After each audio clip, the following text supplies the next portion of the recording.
9 जुलाई को permanent vice chancellor साहब leave पे लंदन चले गए। उसी के साथ ही एक्टिंग वाइस चांसलर साहब आके ही पहले ही दिन 2 नोटिफिकेशन उन्होंने जारी किए। सबसे पहली नोटिफिकेशन थी कि आप इस दफ़ा समर सेमेस्टर नहीं लगेगा, जो कि कायद-ए-आज़म यूनिवर्सिटी के तारीख़ में पहली मरतबा हो रहा था। दूसरा ये था कि 13 तारीख़ तक जितने भी हॉस्टल्स के अंदर स्टूडेंट्स हैं वो जल्दी से हॉस्टल्स विकेट करें, जो कि 2 बहुत बड़े फैसले थे। जब हम देखते हैं तो एक्टिंग जो वाइस चांसलर होता है उसके जो ऑपरेशंस होते हैं वो डे बाय डे ऑपरेशंस होते हैं। तो आप आके एकदम से ही हज़ारों स्टूडेंट्स के इस टाइम पे 8 सेमेस्टर के अंदर तकरीबन 300 से प्लस स्टूडेंट्स थे जिनका समर न लगने की वजह से तकरीबन 1 साल ज़ाया हो रहा था। साथ साथ हॉस्टल विकेट की बात आए तो इस टाइम पे GB और बलूचिस्तान और साथ साथ जो दूर दराज के इलाके हैं, अंदरून सिंध है, वहाँ के जो लोग हैं वो इस टाइम यहाँ पे उनकी इंटर्नशिप चल रहे हैं मिनिस्ट्रीज़ में और मुख्तलिफ नेशनल असम्बली के अंदर। तो उनके लिए यहाँ से वापस जाना, एक तो आप खुद इंटर्नशिप दे रहे हो, साथ आप कह रहे हो कि यहाँ से आप वेकेट करके जाए। तो ये 2 बड़ी नोटिफिकेशन थी। उसके अलावा हमने पीसफुली पहले जाके एडमिनिस्ट्रेशन के साथ हमने पहले मुज़ाकरात किए। सबसे पहले तो एक्टिंग वाइस चांसलर साहब ने हमें मिलने से इनकार किया। बड़े मिन्नतें करने के बाद तकरीबन 20 मिनट का हमारे साथ मीटिंग हो गई और वहाँ उसने खुल्लम खुला कहा कि आपने जो करना है करें, मैंने ये नोटिफिकेशन वापस नहीं लेने हैं। उसके बाद हुआ ये, हम पीसफुली अपना जो हमारा जो इशू था वो हम लेके प्रेस क्लब चले गए।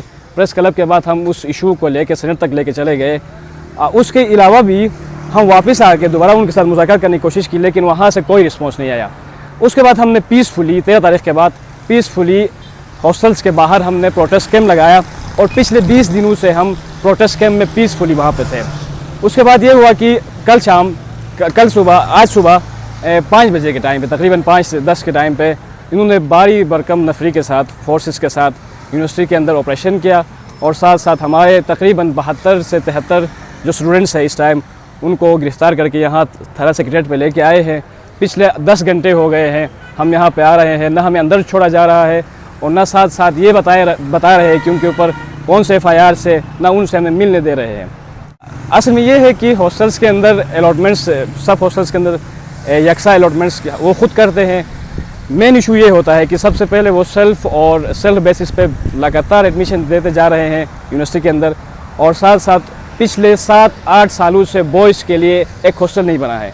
अब जब गर्ल्स की बात करें तो तकरीबन 14-15 हॉस्टल्स वहाँ पे है और हमारे बॉयज़ के लिए वहाँ पे सिर्फ 7 हॉस्टल्स है। तो पिछले 7 सालों से आप हॉस्टल्स नहीं बना रहे हो और साथ साथ आप मॉर्निंग इवनिंग शिफ्ट में दवादत वहाँ से स्टूडेंट्स को लेके आ रहे हो, तो फिर इशू तो अंदर बनेगा, इशू तो वहाँ पे रेस होंगे। इसी तरीके से स्टूडेंट के बड़े इशू से दूर दराज से लोग आते हैं, बड़े मिडिल क्लास से लोग आते हैं। कायद-ए-आज़म यूनिवर्सिटी के अंदर जितने भी स्टूडेंट्स हैं वो बड़े मिडिल क्लास लोग हैं और वहाँ आके उनके लिए बाहर रेंट में बैठना, बाहर फ्लैट लेके बैठना उनके लिए बड़ा मुश्किल होता है। इसीलिए सारे जो है वो अंदर प्रेफर करते हैं इंटरनेशनल को। देखिए, इसका पस मंज़र ये है कि एक एक्टिंग VC साहब थे, जसपाल साहब, उन्होंने कुछ गैर कानूनी फ़ैसले लिए थे जो कि QAU के स्टैचूट के भी ख़िलाफ़ थे। उन फ़ैसलों के ख़िलाफ़ स्टूडेंट्स इस्लामाबाद हाई कोर्ट में भी गए, बाकी अदालतों से भी रजू किया और उसके बाद जब असल जो वाइस चांसलर साहब हैं डॉक्टर नियाज़ वो वापस आए हैं तो उनकी मुज़ाकरात चल रही थी तलबा के साथ कि क्या करना है। हॉस्टल्स का कोई इलीगैलिटी का इशू नहीं है, जिस तरह SSP साहब आकर कह रहे हैं कि जी इलीगल ऑक्यूपेंट्स हैं, ऐसी कोई बात नहीं है। बात यह है कि पहली दफ़ा कायद-ए-आज़म यूनिवर्सिटी की हिस्ट्री में समर क्लासेस को मुअत्तल किया गया है और वो भी एक्टिंग VC साहब ने किया था जो उनके पास अथॉरिटी नहीं थी। जिन स्टूडेंट्स को आज उठाया गया है, इधर हब्से बेजा में रखा गया है, तकरीबन 4:30-5 बजे सुबह से ही हब्से बेजा में कोई पर्चा नहीं दर्ज किया गया।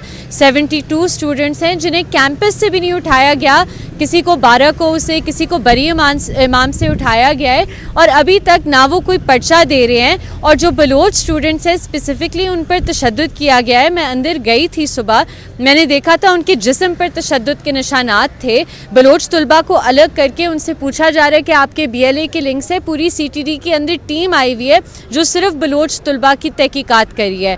और जब हम VC साहब से मुज़ाकरात करने गए तो VC साहब ने वाज़े अल्फाज में कहा, डॉक्टर नियाज़ साहब ने, कि मैं पर्चा नहीं दर्ज कराना चाहता, ना मैंने कोई कंप्लेंट दी हुई है। तो फिर पुलिस बता दे कि किसकी कंप्लेंट और किसकी ईमा पे ये सब कुछ हो रहा है। देखें, एसएसपी ऑपरेशन शोएब साहब जब आए, उनके जो साथ आई थिंक सीटीडी के एहलकार थे, उन्होंने लोगों को इधर धक्के भी दिए हैं। जो मीडिया वाले वीडियोस बना रहे थे उनसे बदतमीज़ी की है। हमने तो किसी का रास्ता नहीं रोका, हम तो गेट के बाहर बैठे हुए और जो आ रहा है जा रहा है। इनफैक्ट पुलिस वालों को हम अंदर कह रहे हैं कि प्लीज़ पुलिस वालों को अंदर जाने की इजाज़त दें, जो साइलिन है उनको अंदर जाने की इजाज़त दें।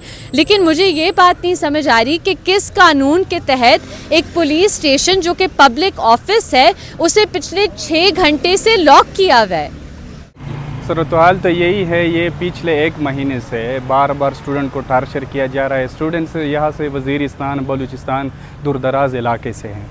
तो यहाँ पे ये पहली दफ़ा हुआ है। यहाँ पे एक एक्टिंग वैसी साहब उसे डायरेक्ट नोटिफिकेशन जारी करते हैं कि आपकी समर, इन लोगों का समर लगता है। पहले तो उनको बंद कर दिया गया, उसके बाद उन लोगों को कहा कि आप हॉस्टल छोड़ें।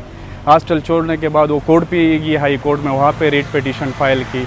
लेकिन आज सुबह इस तरह हुआ कि 5 बजे ऑलमोस्ट 300-400 के पुलिस करीब आए, तो स्टूडेंट के इस तरह गाड़ी में बैठाया जिस तरह दहशतगर्द बैठा रहे।